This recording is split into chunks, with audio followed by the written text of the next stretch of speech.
morning students. You are most welcome to our channel. Now we are going to learn about 11 physics. In this chapter we are going to learn about dimension. This is new topic to those who start 11th class, right?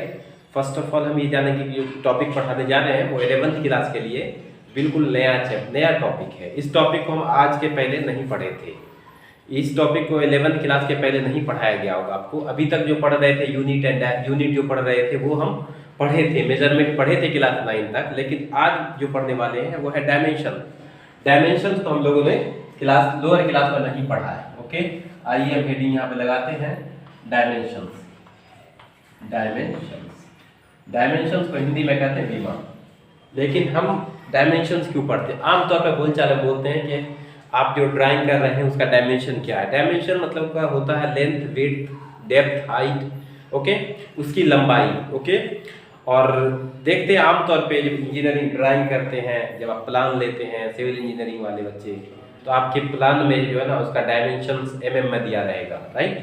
और जो mechanical वाले हैं, machine design वाले बच्चे हैं, जो machine design करते हैं, इंजीनियरिंग ड्राइंग करते हैं, इन सब के डायग्राम में जो है आपको दिया रहेगा डायमेंशंस, वहाँ पर भी mm में ही दिया रहेगा, राइट। तो mm में जो है डायमेंशन दिया रहता है। ये इंजीनियर का वो एक लैंग्वेज है।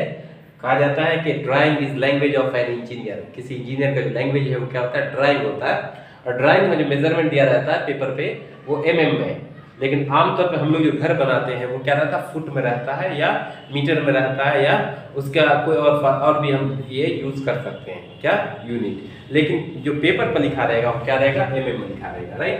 डायमेंशन क्या होता है? डायमेंशन क्या होता है कि किसी फिजिकल क्वांटिटी को रिप्रेजेंट करने के लिए जो फिजिकल जो फंडामेंटल क्वांटिटी है उसके ऊपर जो पावर चढ़ाया जाता है ना, उसी पावर को क्या कहा जाता है? डायमेंशन कहा जाता है इस फिजिक्स के लैंग्वेज में। ओके, तो यहाँ पे क्या है?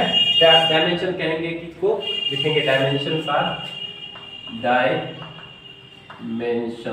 Physical quantity are the power, means उसी पावर को क्या कहा जाता है? एक्सपोनेंट कहा जाता है, to which the base quantities are raised to express that quantity.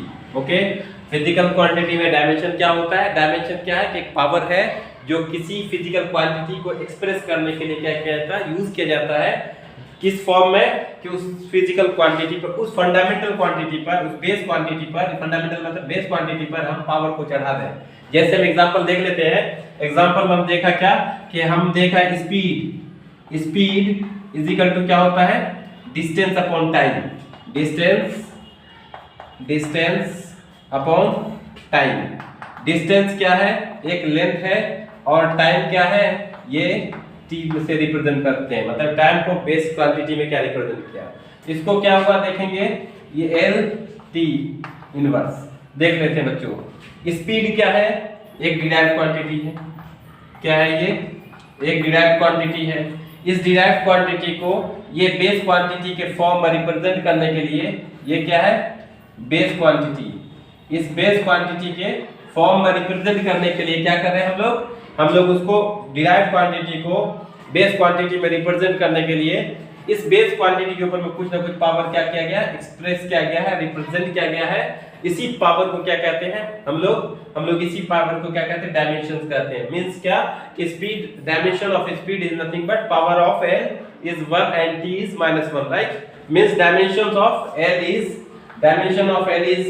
1 and T is -1. This is nothing but it is dimensions of speed.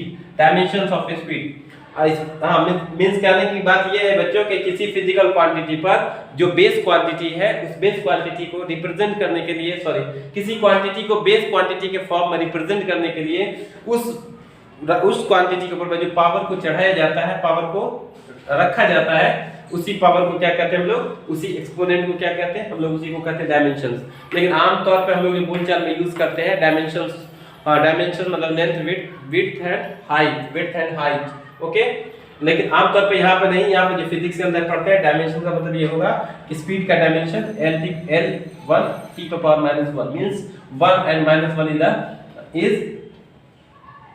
Dimension of speed. Okay, speed का डायमेंशन ये हो गया। उसी तरह से हम जो यहाँ पर पढ़ने वाले बच्चों क्या पढ़ेंगे? यहाँ पर डायमेंशंस हो गया, डायमेंशन का हमारा डेफिनेशंस आ गया, डिफिनेशन आ गया। डायमेंशन के बाद हम जो पढ़ने वाले हैं डायमेंशनल फार्मूला को पढ़ेंगे और डायमेंशन हम जो पढ़ेंगे इक्वेशन को पढ़ेंगे, डायमेंशनल इक्वेशन को पढ़ेंगे, डायमेंशनल फार्मूले को पढ़ेंगे और डायमेंशनल एनालिसिस करेंगे। मींस के application of dimensional formula, dimensions क्या है, इसको हम इस पर डिस्कस करेंगे। हिंदी में बात करेंगे तो क्या कहेंगे, इसको कहते हैं विमान, इसको कहते हैं किसी भौतिक राशि को दर्शाने के लिए मूल राशि पर जो पावर चढ़ाया जाता है उसी पावर को उस राशि का क्या कहते हैं, विमा कहते हैं। ओके, आज जो हम जो बात करने वाले हैं वो डायमेंशनल फार्मूला है। तो हम जो बात करने वाले हैं बच्चों कि ये एक तरह का एक्सप्रेशन है। देखिए हम बेसिकली हम देखते हैं दो चीज देखते हैं, एक पढ़ते हैं लोअर क्लास में एक्सप्रेशन, एक पढ़ते हैं इक्वेशन। इक्वेशन जो होगा उसका कोई एक प्रॉपर वैल्यू होगा, जैसे सपोज करिए कि x प्लस वाई है। ओके, ये क्या है, ये हम जो इसको रिप्रेजेंट करेंगे ये एक इक्वेशन नहीं है। ओके, ये क्या है, एक एक्सप्रेशन है। अब अगर सपोज करिए कि इसका अगर वैल्यू सपोज करो 5 है, तो अभी ये क्या बन गया, एक इक्वेशन बन गया। पहले क्या था, एक्सप्रेशन था, अब क्या है, एक वैल्यू आ गया इसका, ये अब हो गया equation.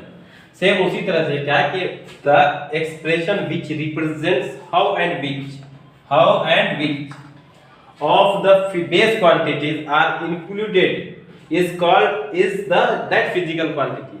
Okay, is called dimensional formula. Formula dimensional विमेय सूत्र क्या है कि किसी भौतिक राशि के एक्सप्रेशन को क्या कहा जाएगा, व्यंजक को रिप्रेजेंट करने के लिए, दर्शाने के लिए कौन सी और कितनी, हाउ मतलब कैसे, और विच कौन सी फिजिकल क्वांटिटी को उसके अंदर इंक्लूड किया जाएगा, उसी एक्सप्रेशन को क्या कहा जाता है बच्चों, उसी को कहते हैं डायमेंशनल फार्मूला। जैसे हमने अभी जस्ट एग्जांपल देख रहे था, क्या कहा था, एक हमारे पास क्या है, acceleration,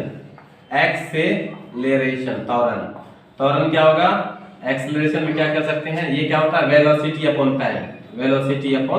time. Okay, change in velocity upon time. Okay, velocity का भी पढ़ा था, क्या होता है, इसका होता है l to the power minus 1 और टाइम भी कितना हो गया, इसका हुआ t। अब क्या होगा, इसको लिख सकते हैं क्या, l to the power minus 2। देखिए किसका है इक्वेशन है, ये किसके लिए एक्सप्रेशन काम कर रहा है, एक्सेलरेशन का है। इसको कहा जाएगा क्या, this is formula for acceleration. Okay, this is dimensional formula for acceleration. इसी तरह से क्या करेंगे, बहुत से फिजिकल क्वांटिटी का हम डायमेंशनल फार्मूले को क्या करेंगे, कैलकुलेट करेंगे। तो आइए देखते हैं, पहले हम क्या करते हैं, कुछ फिजिकल क्वांटिटी के डायमेंशनल फार्मूले को क्या करते हैं हम लोग, हम देखते हैं कैसे उसको निकालना पड़ेगा। उसके लिए हम कैलकुलेशन करते हैं। ओके, विमेय सूत्र मतलब डायमेंशनल फार्मूला बहुत से फिजिकल क्वांटिटी का क्या होगा, अलग अलग होगा। लेकिन याद रखना है कि बहुत से फिजिकल क्वांटिटी का मतलब दो अलग अलग फिजिकल क्वांटिटी का डायमेंशनल फार्मूला एक जैसा हो सकता है, मींस डायमेंशन एक जैसा हो सकता है, उसमें घबराने की कोई बात नहीं है, डायमेंशन एक जैसा हो सकता है। जैसे सपोज करें हम स्टार्ट करते हैं, सबसे पहला स्टार्ट करते हैं एरिया से। एरिया मतलब क्षेत्रफल बराबर क्या होता है, लंबाई गुने चौड़ाई। लंबाई का क्या होगा, लंबाई भी क्या, इसका l है और चौड़ाई भी क्या है, ये भी l है, तो क्या हो जाएगा, ये l स्क्वायर। ये हुआ विमेय सूत्र किसका, ये हुआ एरिया का, क्षेत्रफल का। उसी तरह से देखते हैं हम लोग क्या है, वॉल्यूम देखते हैं। वॉल्यूम मतलब आयतन, वॉल्यूम क्या हो गया, l into B into H.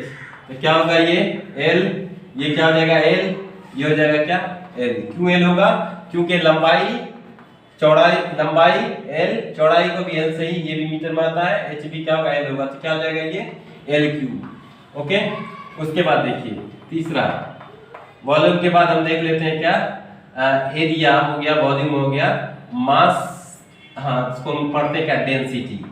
जैसे फिजिकल क्वांटिटी मास है और डेंसिटी उसका फॉर्मूला है, डेंसिटी बराबर होता है मास बाय वॉल्यूम। डेंसिटी बराबर क्या होता है, मास बाय वॉल्यूम। तो हम क्या लिखते हैं, फॉर्मूला लिखते हैं ना आमतौर पे, तो उसी फॉर्मूले को हम बेस क्वांटिटी के साथ रिप्रेजेंट करने का जो तरीका है ना, उसी को कहा जाएगा क्या, डायमेंशनल फॉर्मूला। जैसे डेंसिटी बराबर होता है मास बाय वॉल्यूम। तो मास का तो होता है केजी मतलब m, राइट, और वॉल्यूम के बारे में अभी जस्ट पढ़े क्या, l क्यूब, राइट। तो ये क्या हो जाएगा, m l पावर -3। बहुत जगह इसको रिप्रेजेंट करना है mlt के फॉर्म में रिप्रेजेंट करेंगे, इसी को ऐसे लिखा जाता होगा बच्चों, m0 l power 2 t power क्या 0, क्योंकि हम जानते हैं कि किसी वैल्यू का पावर जो जीरो रहता है तो उसको क्या कर देता है, वो जीरो कर देता है। इसलिए जानते हैं हम लोग आमतौर पे बोलते हैं कि जिसके पास कुछ नहीं है, जीरो है, जीरो से भी बच के रहना पड़ेगा क्योंकि आपको जीरो कर सकता है। ml क्यूब टी पे पावर माइनस टी पे पावर क्या होगा, जीरो। उसी तरह से यहाँ पर क्या हो जाएगा, m का कुछ तो वैल्यू है ही पहले से, m को वैसे लिखेंगे l पे पावर माइनस 3 और t पर कुछ नहीं पावर, इसका वैल्यू क्या है, वो जीरो है। ये हो सकता है। उसके बाद मास डेंसिटी हो गया। डेंसिटी का हम देखते हैं वेलोसिटी। वेलोसिटी के पहले हम देखते हैं स्पीड। स्पीड क्या पढ़ा, डिस्टेंस अपॉन टाइम। क्या होता है, डिस्टेंस अपॉन टाइम। तो डिस्टेंस क्या है, डिस्टेंस क्या l है और टाइम क्या है, t है। तो क्या हो जाएगा, ये l m0 l t का पावर -1। कहीं देखो ये m0 देखने लगेगा, बड़ा सा एक्सप्रेशन दिखेगा, बड़ा सा एक्सप्रेशन दिखेगा, लेकिन घबराना नहीं है, वही सेम चीज है। देख लेते हैं यहाँ पे सेम आप देखिएगा। उसी तरह से वेलोसिटी को देखेंगे। वेलोसिटी क्या कहता है, velocity is equal to the displacement upon time. Formula एक ही जैसा लिखा जाता है, डिस्टेंस और डिस्प्लेसमेंट का क्या होगा, l/t। यहाँ पर भी देखेंगे उसी तरह से दिखेगा, m0 l t पे पावर -1। देखिएगा बच्चों, मैंने कहा था कि दो अलग अलग फिजिकल क्वांटिटी का डायमेंशनल फार्मूला एक जैसा हो सकता है। तो देखिए स्पीड है एक फिजिकल क्वांटिटी और वेलोसिटी है दूसरा फिजिकल क्वांटिटी। दोनों फिजिकल क्वांटिटी में क्या है, एक स्केलर क्वांटिटी है, एक वेक्टर क्वांटिटी है, लेकिन क्वांटिटी अलग अलग होने के बावजूद भी डायमेंशनल फार्मूला एक जैसा आ गया। मतलब मैंने कहा था कि दो अलग अलग फिजिकल क्वांटिटी का डायमेंशनल फार्मूला एक जैसा हो सकता है। तो यहाँ पर हमें देखने को मिल गया। 6 नंबर देख लेते हैं बच्चों, वेलोसिटी के बाद हम एक्सीलरेशन देख लेते हैं। एक्सेलरेशन में देखेंगे क्या होता है, ये होता है वेलोसिटी अपॉन टाइम। ओके, यही ना होता है, वेलोसिटी अपॉन टाइम। मतलब क्या, change in velocity per unit time is called acceleration. इसको हम थोड़ा सा 11th वाले स्टैंडर्ड के हिसाब से लिखते हैं तो थोड़ा सा अच्छा लगेगा, राइट। नहीं तो फिर आपके सर ये 9th में और 11th में कोई डिफरेंस ही नहीं। v का वैल्यू क्या है बच्चों, m0 l t पे पावर -1 अपॉन t पे पावर, यहाँ पर कुछ नहीं है तो क्या हो जाएगा, m0 l t पे पावर -2। ओके, उसी तरह से जैसे एक्सेलरेशन का होगा डायमेंशनल फार्मूला, वैसे रिटार्डेशन का होगा, क्योंकि रिटार्डेशन इसका मतलब क्या है, नेगेटिव एक्सेलरेशन इसका रिटार्डेशन या उसी को डी एक्सेलरेशन कहते हैं, मंदन कहते हैं हिंदी में। त्वरण के ऋणात्मक त्वरण को मंदन कहते हैं। ओके, चलिए आगे हम बढ़ते हैं। इसी के साथ साथ फोर्स बराबर होता है F इक्वल टू होता है ma, मास इनटू एक्सेलरेशन। मास के बारे में तो जानते ही हैं क्या होता है, m होता है, और एक्सेलरेशन का तो फार्मूला आया है, क्या आया है, अभी जस्ट आया है, क्या होगा, m0 l पे पावर क्या 1 t पे पावर -2। तो यहाँ पर m तो 0 लिखने का है नहीं, पहले से m है, तो इसको क्या लिख सकते हैं, m l t पे पावर -2। किसका, ये हुआ आपके एक्सेलरेशन इसका। देखिए F equal to ma, mass into acceleration. ठीक है, मास इनटू एक्सेलरेशन। ओके, इसके बाद आइए बात करते हैं वर्क के बारे में। बात करते हैं वर्क बराबर होता है, कार्य बराबर होता है बल गुना विस्थापन, F इनटू s। F के बारे में आ गया कितना, m l t पे पावर -2 इनटू s क्या है, दूरी है, क्या होगा, m l स्क्वायर t -2। देखिए ऐसा इसका डायमेंशनल फार्मूला है। ओके, उसके बाद आगे बात करते हैं, आगे देखते हैं प्रेशर के बारे में लिखते हैं, एनर्जी के बारे में लिखते हैं, जिसके बारे में चाहेंगे उसके बारे में लिखेंगे। याद रखना है कि वर्क का जो होगा वही एनर्जी का होगा, हम उसको करके ला दिखा सकते हैं आपको, ठीक है। उसके बाद देखेंगे, वर्क के बाद हम एनर्जी को देखते हैं। एनर्जी में देखेंगे तो हमें क्या दिखेगा, एनर्जी बराबर होता है क्या, energy is work, work is energy. किसके हिसाब से, वर्क एनर्जी थ्योरम के हिसाब से। क्या होता है, ml स्क्वायर t -2। कार्य ही ऊर्जा है और ऊर्जा ही कार्य है, work is energy and energy is work. Okay, 10 number में देखते हैं बच्चों, यहाँ पर देखते हैं पावर। देखिए आखिर में पावर की बात आ गई, W/T होता है कार्य बटे समय। तो कार्य का वैल्यू कितना होता है, ml स्क्वायर t -2 अपॉन क्या आ जाएगा, t। ये t जब ऊपर जाएगा तो क्या आ जाएगा, ml स्क्वायर t -3। ये देखिए डायमेंशनल फार्मूला में थोड़ा सा मिस्टेक हो सकता था, आप अपने हिसाब से चलेंगे। ऐसी बात नहीं है कि हम यहाँ पे लिख रहे हैं तो आप सिर्फ छापते चलेंगे, छापना नहीं है बच्चों, थोड़ा सा अपना भी ब्रेन यूज करना है, क्योंकि ऊपर वाले ने आपको ब्रेन भी दिया है। ओके, तो देखेंगे क्या है कि एक होता है वर्ड स्ट्रेस। स्ट्रेस बराबर होता है लोड बाय एरिया। लोड मतलब force by area, force by area. Force का फिर क्या होता है, ml t पे पावर -2। क्या होगा फोर्स का, ml/-2 अपॉन क्या होगा एरिया का, एरिया का देखिए यहाँ एल स्क्वायर होगा, लिखा हुआ एल स्क्वायर होगा एरिया का, सबसे ऊपर इसलिए लिखे थे इसको। अब क्या होगा यहाँ पे देखिए यहाँ पे क्या हो जाएगा m, अब क्या हो जाएगा ये हो जाएगा m l t का पावर ये ऊपर चला जाएगा -4, ये किसका है स्ट्रेस का है। उसी तरह से हम स्ट्रेन का निकालते हैं, स्ट्रेन का निकालते हैं तो स्ट्रेन का क्या होगा change in length by original length, change in length by original length. तो change in length by original length या change in area by original area, change in dimension by original dimension is called strain. Strain में देखिए L upon L क्या हो जाएगा L cancel हो जाएगा, फिर पावर क्या हो जाएगा 0 हो जाएगा। मींस क्या it is dimensionless quantity, dimensionless quantity. ये क्या है ये डायमेंशनलेस क्वांटिटी है क्योंकि ये यूनिटलेस क्वांटिटी है, unit and dimensionless quantity. Okay तो हमने इतना किया है।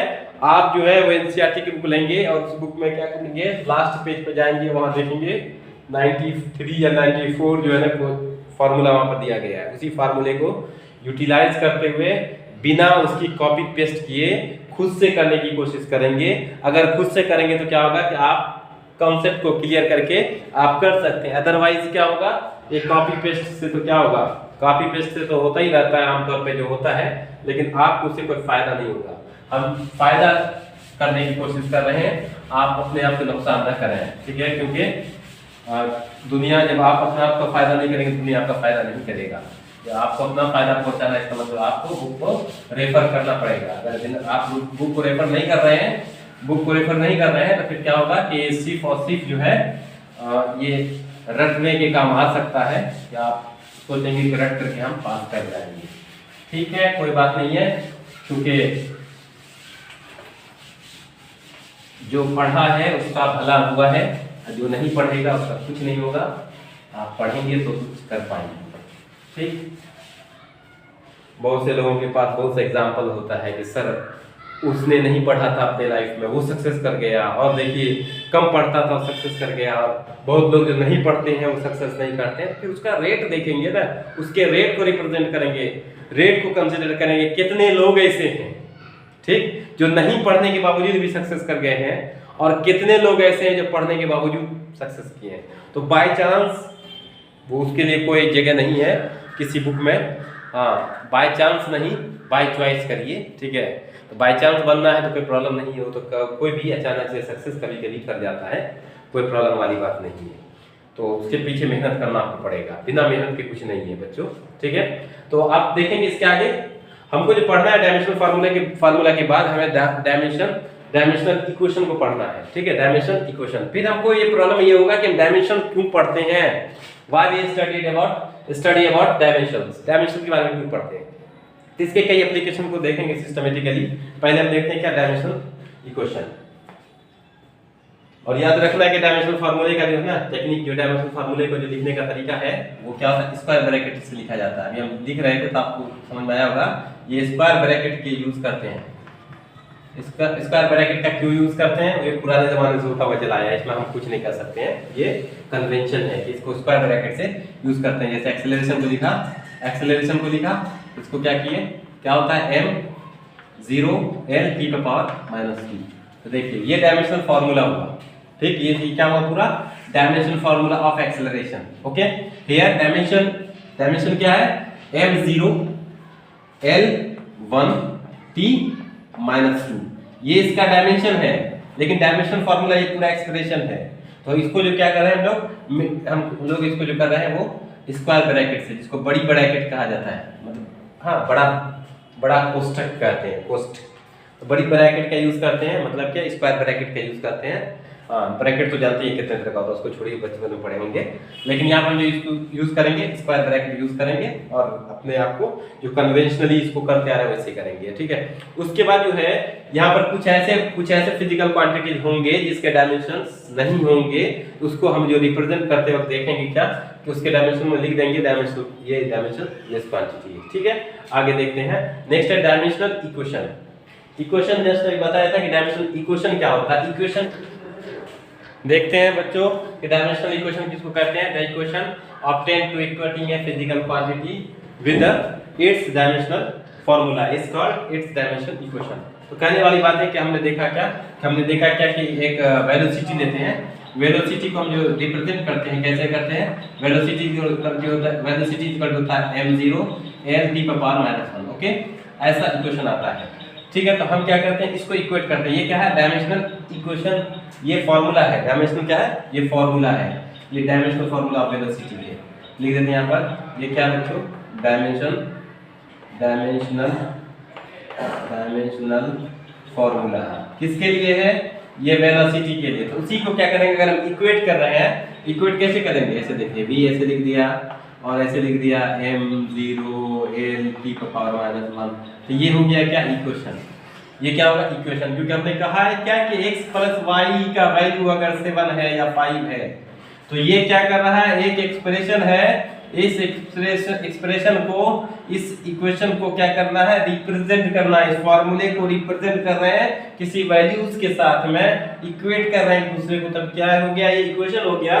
सेम उसी तरह से इसके जो डायमेंशनल फॉर्मूले को क्या करते हैं, हम इक्वेट करते हैं किसी वैल्यू से, तो वैल्यू पूरा एक्सप्रेशन क्या कहलाएगा, उसी को कहते हैं बच्चों, हाँ उसी को कहते हैं डायमेंशनल इक्वेशन। कहते हैं हिंदी में क्या, हिंदी में कहते हैं विमीय समीकरण। विमीय समीकरण क्या है, जब किसी व्यंजक का मान को लिख करके उसको क्या किया जाता है, उसको एक समान बनाया जाता है, मतलब क्या, उसको समान बना दिया जाता है, तो क्या बन गया वो, अब एक विमीय समीकरण कहलाता है। ठीक है, डायमेंशनल इक्वेशन कहते हैं इसको। अब आइए बात करते हैं बच्चों कि इसके बाद ये डायमेंशनल फार्मूला पढ़ते हैं, इसका क्या यूज है, लिखेंगे अगला टॉपिक क्या, एप्लीकेशन ऑफ डायमेंशनल फार्मूला या dimensional analysis, application of dimensional analysis. विमीय एनालिसिस को क्या कहा जाएगा, व्याख्या। डायमेंशनल एनालिसिस का application of dimensional analysis, applications of dimensional analysis.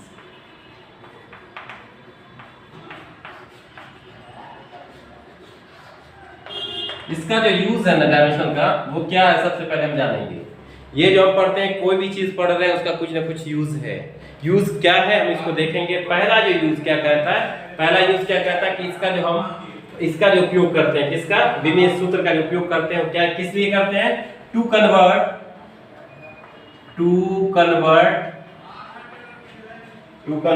A physical quantity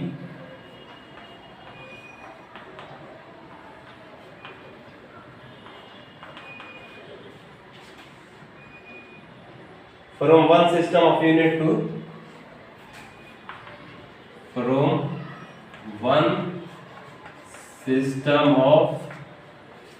unit to other. जैसे कि हम लोग देखते हैं एसआई सिस्टम में फोर्स का जो यूनिट होता है न्यूटन होता है, और सीजीएस में जो होता है, सीजीएस में फोर्स का जो यूनिट होता है वो डाइन होता है। तो क्या फोर्स का जो यूनिट डाइन है वो कैसे आया, हम इसको क्या करेंगे, रिप्रेजेंट करेंगे। हाँ, उसको क्या करेंगे, कन्वर्ट करेंगे। To convert a physical quantity from the one system to system of unit to others, means SI को सीजीएस में कन्वर्ट करेंगे। तो देखेंगे क्या, 1 न्यूटन बराबर क्या होता है, 1 न्यूटन बराबर होगा, हमने फार्मूला पढ़ा है F इक्वल टू ma। तो क्या होता है, इसका हम डायमेंशनल फार्मूला क्या पढ़े हैं, m l t पर पावर -2, ऐसा पढ़ा गया है डायमेंशनल फार्मूला। अब इस डायमेंशनल फार्मूले में हमने एक और पढ़ा होगा, उसके लिए n1 u1 बराबर होता है n2 u2। ओके, तो क्या करेंगे, हमको अगर u2 का वैल्यू निकालना, मतलब कि ऐसे का वैल्यू निकालना है जिसका हमको अननोन यूनिट हो। ओके, अननोन यूनिट में क्या करेंगे, तो हम क्या यहाँ पर क्या हो जाएगा, तो देखिए u1 u2 इक्वल टू क्या हो जाएगा, u1 इंटू क्या हो जाएगा, हमको n का तो वैल्यू है नहीं, यहाँ पर अगर हम n2 निकालेंगे तो क्या होगा, देखिए n2 इज इक्वल टू क्या हो जाएगा, n2 इज इक्वल टू होगा n1 into u1 upon u2, ऐसा हो जाएगा। हमको n का वैल्यू, n क्या है, अमाउंट है, u का यूनिट है, अब यूनिट को क्या कर रहे हैं, कन्वर्ट कर रहे हैं। हमने क्या कहा कि to convert physical quantity from one system of unit to other का मतलब क्या, अदर यूनिट में कन्वर्ट करेंगे। हमको क्या करना, यूनिट में कन्वर्ट करना है। तो यूनिट में कन्वर्ट करने का है कि mLT के फॉर्म में लिखना है। mLT के फॉर्म में लिखेंगे तो क्या आ जाएगा, मास 1 बाय मास 2, इस पर पावर क्या होगा a, फिर क्या होगा L1 अपॉन L2, इस पर पावर b, और क्या आ जाएगा T1 बाय T3, इस पर पावर c। यहाँ पर क्या कह रहा है वो देखेंगे। ये जनरल फार्मूला हो गया। इसी फार्मूले को यहाँ पर हम रिप्रेजेंट करेंगे बच्चों। तो क्या हो जाएगा, यहाँ पर देखेंगे क्या होगा कि मास कितना, मास को किस में करेंगे, m1 को kg में करेंगे। क्या करेंगे, kg में, और u2 कितना है, ये ग्राम। ओके, ये हो जाएगा कितना, ये इस पर तो कुछ वैल्यू है नहीं, 1 है। इस पर ही वैल्यू क्या होगा, 1 होगा। L वाला L1, L कितना है यहाँ पर, L यहाँ पर है क्या, इसमें क्या होगा, L मीटर होगा या क्या होगा, सेंटीमीटर होगा। ठीक, किलो सॉरी एक होगा मीटर अपॉन क्या होगा, ये सेंटीमीटर, क्योंकि हम किस में ला रहे हैं, CGS में ला रहे हैं। मतलब क्या, लंबाई को सेंटीमीटर में, मास को ग्राम में, और टाइम को किस में, सेकंड में। तो यहाँ पर क्या होगा, पावर 1 ही होगा। और यहाँ देखेंगे T वाले में, T जो है इसमें क्या पहले भी सेकंड में ही था और अब भी क्या है, सेकंड में ही है। इसका क्या होगा, -2 होगा। ओके, तो अब देखिए इसको, तो kg कितना, 1000 kg होता है 1 ग्राम में, सॉरी मतलब कि 1000 ग्राम बराबर 1 kg होगा। मतलब ये 1000 ग्राम बराबर 1 kg हो जाएगा। तो 1000 अपॉन ग्राम। ओके, तो gram and gram gets cancel. Okay, तो यहाँ पर 1000 लिख देंगे। उसी तरह से क्या होगा, ये 100 upon centimetre, 100 centimetre upon centimetre, centimetre gets cancel. तो क्या आ जाएगा यहाँ पर 100 इंटू, यहाँ पर क्या आ जाएगा 1 अपॉन s अपॉन s, तो कैंसिल 1 हो जाएगा। तो कितना हो जाएगा, देखिए 10 का पावर कितना हो गया, 5 हो गया। यही तो होता है कि 1 newton is equal to 10 to the power 5 dyne के। यही किसके बराबर हो जाएगा, डाइन के, क्योंकि डाइन बराबर होता है बच्चों क्या, तो हमने पढ़ा है क्या कि 1 न्यूटन बराबर होता है 1 kg मीटर पर सेकंड स्क्वायर। तो देखिए 1 kg का मतलब कितना हुआ, 1000। ओके, ये अब हो गया ग्राम। उसी तरह से क्या हो जाएगा, यहाँ पर ये हो जाएगा क्या, मीटर का कितना, उसको मीटर ही रहने देंगे। मीटर को किस में बनाना, सेंटीमीटर बनाएंगे तो क्या हो जाएगा, ये नीचे ये ऊपर है ना, ऊपर का मतलब कितना, 100 सेंटीमीटर का 1 मीटर होता है। ओके, तो 100 सेंटीमीटर हो गया इंटू ये s को ac रहने देंगे। तो क्या हो जाता है, ये 10 टू द पावर 5 है ना, ग्राम सेंटीमीटर पर सेकंड स्क्वायर। इसी का वैल्यू क्या होता है, इसी का वैल्यू डाइन होता है। उसी को क्या करें, यहाँ पर रिप्रेजेंट किया, देख लीजिए यहाँ पर। तो ये हो गया क्या, to convert physical quantity from one system of unit to other. एक यूनिट को दूसरे यूनिट में कन्वर्ट करना। ये क्या है, ये हमारे डायमेंशनल एनालिसिस का फर्स्ट क्या है, फर्स्ट यूज है। फिर सेकंड में कहेंगे क्या, टू चेक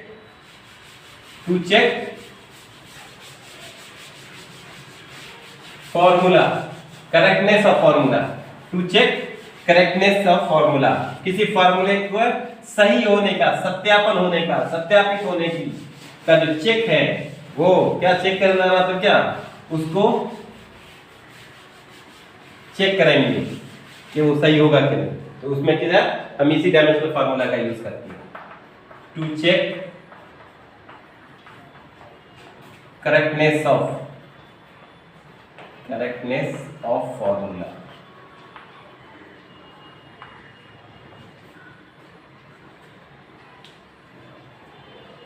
और इक्वेशन लिख देंगे तो ज्यादा अच्छा रहेगा। जैसे हमने पढ़ा है क्या, एक फॉर्मूला पढ़ा v = u + at, equation of motion है, v = u + at। v क्या क्या होता है बच्चों, ये होगा l t⁻⁻1। u क्या है, इनिशियल वेलोसिटी, इसका भी होगा l t⁻⁻1। तो देखेंगे प्लस एक्सेलरेशन को क्या लिख सकते हैं, l t⁻⁻2 होता है, और यहाँ पर t पहले से है। तो देख लेते हैं क्या, l t⁻⁻1 अब प्लस यहाँ देखेंगे, l तो रहेगा ही वैसे, t पावर यहाँ पर क्या हो जाएगा, -1 हो जाएगा। देख लेते हैं क्या कि दोनों तरफ LHS और RHS में क्या है, वैल्यू सेम आ रहा है, RHS में वैल्यू सेम आ रहा है। अगर सपोज कर दोनों को हम ऐड भी कर देंगे तो 2 आएगा नंबर में, तो 2 का कोई भी डायमेंशन नहीं होता है। किसी नंबर का, किसी ट्रिग्नोमेट्रिक फंक्शन का, किसी लॉगरिथमिक फंक्शन का इसका कोई भी डायमेंशन नहीं होता है। तो क्या होगा, LHS RHS के बराबर है। इससे ये पता चल जाता है जो फार्मूला जो यूज किया गया है ये क्या है, करेक्ट है। और तीसरा चीज जो है, to derive relationship between different physical quantities. दो फिजिकल क्वांटिटी के बीच जो है क्या रिलेशन है, उसको भी क्या करता है, इसी से एप्लीकेशन से हम क्या करते हैं। तो 3 जो है फंडामेंटल क्या है एप्लीकेशन है, जिसका यूज करके हम क्या करते हैं बच्चों, वो हम डायमेंशनल एनालिसिस को पढ़ते हैं। फिर क्या है तीसरा, to derive relationship between 2 physical quantities. 2 भौतिक राशियों के बीच संबंध स्थापित करता है, क्वांटिटीज। 2 भौतिक राशियों के बीच संबंध स्थापित करता है। क्या करना है, 2 भौतिक राशि है, 2 भौतिक राशि का मतलब क्या, जैसे वेलोसिटी है, एक एक्सेलरेशन है। वेलोसिटी के एक्सेलरेशन के साथ क्या रिलेशन है, उसको स्टैब्लिश करना। एक्सेलरेशन क्या रिलेशन, फोर्स के साथ क्या है, उसको स्टैब्लिश करना। मास का रिलेशन दूसरे फिजिकल क्वांटिटी के साथ क्या है, उसका स्टैब्लिश करना। इस हम डायमेंशन एनालिसिस के अंदर पढ़ते हैं। तो 3 चीज हमने पढ़ा है।